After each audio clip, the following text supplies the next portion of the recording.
Assalamualaikum. Kami dari kelompok 7 akan membahas tentang Pratibai pendidikan karakter di SD. Baiklah, saya akan membahas materi tentang penguatan pendidikan karakter berbasis kelas. Cara mengaplikasikannya yang pertama adalah pembiasaan harian dan pembelajaran. Pembiasaan dan pembelajaran dapat dilakukan dengan cara sebagai berikut. Yang pertama adalah berdoa sebelum dan sesudah pembelajaran. Yang kedua, menyanyikan lagu Indonesia Raya. Yang ketiga, 15 menit membaca sebelum belajar. Yang keempat, menata kelas agar menarik. Yang kelima, menginteraksikan agar penilaian karakter dalam pembelajaran. Yang kedua yaitu penginteraksian PPK dalam kurikulum. Di dalam kurikulum mengandung arti bahwa pendidikan menginteraksikan nilai-nilai untuk PPK ke dalam proses pembelajaran dalam setiap mata pembelajaran. Yang ketiga yaitu PPK melalui manajemen kelas.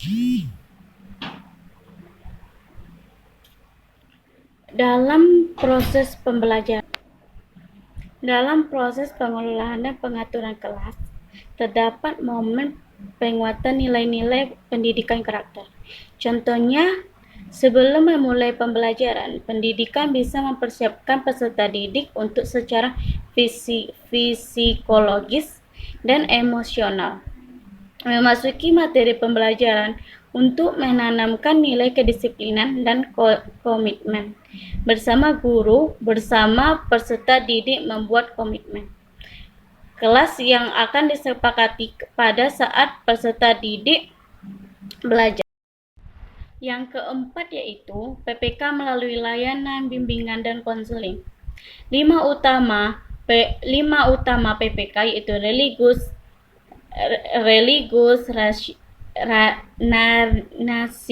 nasionalisme, gotong royong, mandiri, dan integritas. Sangat berjalan dengan filosofi bimbingan dan konseling yang memandirikan. Peran dan tanggung jawab bimbingan dan konseling dalam PPK adalah mengembangkan perilaku jangka panjang dan menyangkut nilai utama tersebut sebagai kekuatan nilai pada pribadi individu di dalam mengembangkan potensi di bidang belajar, karier, pribadi, dan sosial. Penguatan pendidikan karakter berbasis budaya sekolah. Dasar hukum, prinsip pelaksanaan PPK di sekolah. Yang pertama yaitu berorientasi pada berkembangnya potensi peserta didik secara menyeluruh dan terpadu. Yang kedua, keteladanan dalam penerapan pendidikan karakter pada masing-masing lingkungan pendidikan. Yang ketiga, berlangsungnya melalui dan sepanjang waktu dalam kehidupan sehari yang mana terdapat pada pasal 5. PPK berbasis budaya sekolah dilakukan dengan cara yang pertama yaitu kegiatan senyum, salam, sapa, sopan, dan santun atau yang dikenal dengan 5S. Yang mana pembiasaan karakter baik dilakukan pada pagi hari saat mengawali kegiatan sekolah. Petugas piket yang terdiri dari guru dan karyawan sekolah untuk menyambut peserta didik di gerbang sekolah setiap pagi. Hal ini dilakukan untuk membiasakan peserta didik bersikap santun memberikan salam kepada guru dan karyawan pada saat mereka hadir di sekolah. Yang kedua yaitu kegiatan semut list atau yang dikenal dengan 10 menit untuk taman dan lingkungan sekolah. Kegiatan ini sangat efektif untuk menumbuhkan karakter peserta didik yang mana akan menumbuhkan nilai kegotong royongan peserta didik. Yang ketiga yaitu kegiatan berbaris saat masuk kelas. Pembiasaan untuk menanamkan karakter, disiplin, integritas, dan gotong royong peserta didik adalah saat mereka berbaris memasuki kelas. Kegiatan berbaris ini dipimpin oleh seorang peserta didik secara bergantian. Hal ini akan menumbuhkan rasa Tanggung jawab, keberanian, dan jiwa kepemimpinan peserta didik.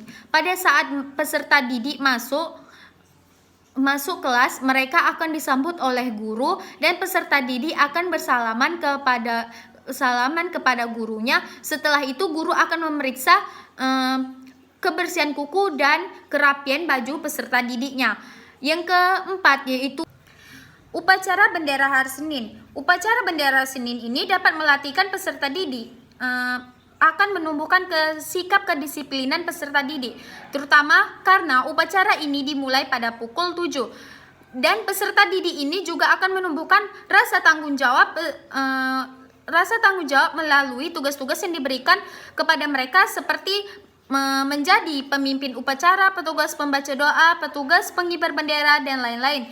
Ini akan menumbuhkan sikap peserta didik dalam memiliki sikap tanggung jawab yang telah diberikan kepada seseorang. Yang selanjutnya yaitu senam pagi pada hari Jumat. Senam pagi ini akan meneguhkan kepedulian kepada kesehatan jasmani warga sekolah. Yang selanjutnya yaitu tadarus atau kajian Alkitab dan infak Jumat. Setelah senam pagi pada hari Jumat, semua peserta didik mempelajari Alkitab masing-masing dan diberi waktu selama 10 menit sampai 15 menit. Setelah itu, bagi peserta didik muslim, mereka diberi kesempatan untuk berinfak, yang mana kegiatan ini akan menumbuhkan karakter peserta didik dalam nilai utamanya karakter yaitu religius, yang mana mereka akan takut akan Tuhannya masing-masing. G. Kegiatan outdoor learning, pesta siaga, dan kemah penggalang. Kegiatan ini kami integritaskan dengan pencapaian kompetensi dasar pada mata pelajaran tertentu. Sedangkan kegiatan pesta siaga dilaksanakan kurang lebih 1 kali dalam setahun. Sedangkan kemah penggalang dilaksanakan setiap tahun sekali pada kelas 5 di semester genap. Menumbuhkan budaya di sekolah. Kegiatan literasi yang dilaksanakan dengan baik tentu menguatkan karakter baik peserta didik, seperti pengadaan pojok buku di setiap kelas. Kedua, panggung literasi. Yang ketiga, sepekan menulis. Yang keempat, lomba majalah dinding antar kelas. Selanjutnya, lomba cipta puisi dan memilih raja dan ratu buku. I. Ekstrakurikuler dan wajib dipilih. Semua kegiatan ekstrakurikuler yang dikembangkan tersebut harus memuat dan menegaskan nilai-nilai karakter yang dikembangkan dalam setiap bentuk kegiatan yang dilakukan. Kegiatan ekstrakurikuler tersebut bertujuan untuk mengembangkan kepribadian dan bakat peserta didik sesuai dengan minat dan bakat dan kemampuannya masing-masing. Baiklah, saya akan menjelaskan materi yang terakhir, yaitu adalah penguatan pendidikan karakter berbasis masyarakat. Yang pertama, saya akan menjelaskan tentang identifikasi dan analisis kebutuhan sekolah. Identifikasi dan analisis kebutuhan sekolah ini adalah sekolah menganalisis dan menata kebutuhan yang ada di sekolah, penguatan pendidikan karakter bagi siswa. Yang kedua adalah pemetaan kebutuhan sekolah dilakukan berdasarkan urutan prioritas permasalahan. Yang kedua adalah saya akan menjelaskan tentang identifikasi partisipasi masyarakat. Identifikasi partisipasi masyarakat ini adalah mencermati pada pihak yang berpotensi menjadi mitra pengembangan PPK dan menentukan secara spesifik peran kas dan kontribusi para mitra. Yang ketiga, saya akan menjelaskan tentang membangun jenjang kolaborasi. Membangun jenjang kolaborasi ini adalah tentang kegiatan yang ada di sekolah, yaitu dokter cilik, kegiatan polisi, membangun kompas, dan penerbitan komite. Yang keempat, saya akan menjelaskan tentang mendesain kegiatan PPK. Mendesain kegiatan PPK ini adalah menyeleksi kandidat eksternal di masyarakat sesuai program kolaborasi dan membuat proposal kegiatan PPK. Yang kelima adalah implementasi program. Implementasi program adalah sekolah melaksanakan program sesuai peran dan tanggung jawab masing-masing. Yang keenam adalah evaluasi program. Evaluasi program adalah membuat indikator keberhasilan sesuai target yang tercapai. Yang ketujuh adalah menjaga keberlanjutan kolaborasi. Menjaga kelanjutan kolaborasi ini adalah saling memberi apresiasi pada pencapaian yang sudah terwujud dan menjaga kepahaman dan saling mendukung ide dan pemikiran baru.